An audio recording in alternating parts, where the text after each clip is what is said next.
Bat and the Waiting Game, Chapter 2, Dinner Conversation.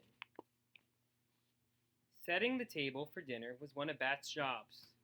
But that evening, placing 3 plates, 3 cups, and 3 forks on 3 placemats, he felt very certain that his sister Janie would have this job instead. For something, she refused to let Bat carry Thor while he set the table. "He's tucked into the sling, Janie," Bat argued. Lawrence, the veterinary technician who worked with Mom, had made the sling so that Bat could safely carry Thor around.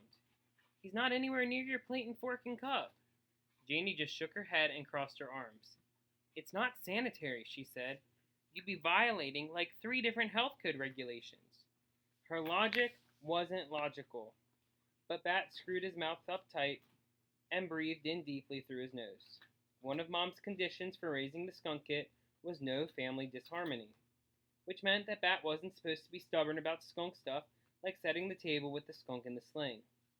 So he turned around and headed back to his room, where he lifted the sling from where it hung around his neck and tucked it, sleeping Thor inside, into the enclosure, a repurposed dog crate.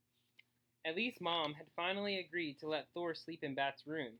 That was something. He didn't mean to slam the dishes down on the table. Not really.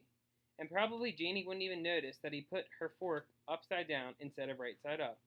But she did notice a few minutes later, when Bat filled Mom's cup and his own cup with lemonade and Janie's cup with plain water.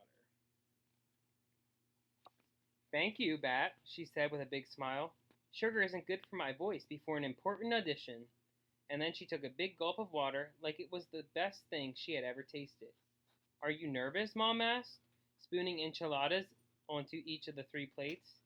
The hot melted cheese stretched into long strings as the enchiladas traveled from the serving dish to the plates. "No," said Janie. "Well, maybe a little." Bat waited for Mom to cut his enchilada into pieces. He liked the taste of enchiladas, but the texture of the cheese sometimes grossed him out a little. It was better if Mom cut it into little cubes for him. "Bat, aren't you old enough to cut your own food?" Janie asked. "Yes," Bat answered, "but Mom does it better." "Well, you'll never get good at it unless you practice," Janie said. Bat didn't like the tone of her voice. Kind of like a know-it-all. "Sometimes even practicing at something doesn't mean you'll ever get good at it," he said. "Like you at singing." "Bat," Mom said in her low, warning voice. Bat shrugged. If Janie was going to be mean, he could be mean too, even though he secretly thought that Janie had a beautiful singing voice. They were quiet for a few minutes, just their forks scraping plates and the clink of their cups being set back down. "So you're set on auditioning for the Queen?" Mom asked.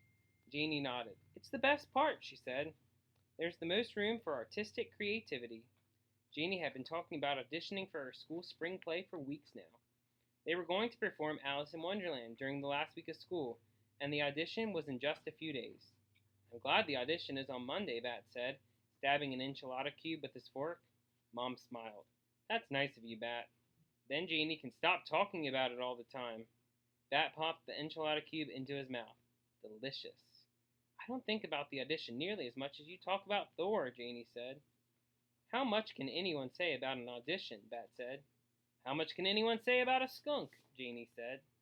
"Well," said Bat, "did you know that skunks sometimes attack beehives because they like to eat honeybees, and that a wild skunk usually only lives about 3 years, but pet skunks can live up to 10? Or how about this skunk can survive a snake bite? And the skunks aren't fast, and they have bad eyesight, and—" Bat had a lot more he could have said, but Mom interrupted. "How about this?" she said. "What do the 2 of you have to say about dessert?" Dessert was something that was easy to agree on.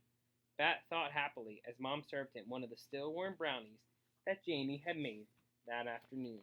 And that is the end of Chapter 2, Bat and the Waiting Game.